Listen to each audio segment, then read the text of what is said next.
మీకు శ్రీ మహావిష్ణువు తల తెగిపడిందని తెలుసా?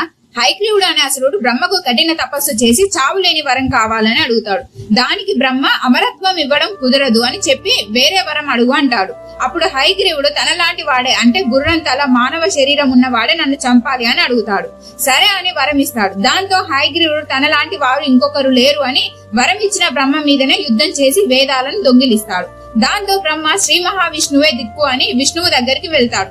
అప్పటికే విష్ణువు చాలా మంది రాక్షసులతో పోరాడి చాలా అలసిపోయి తన ధనుసును తల కింద పెట్టుకొని పడుకుంటాడు.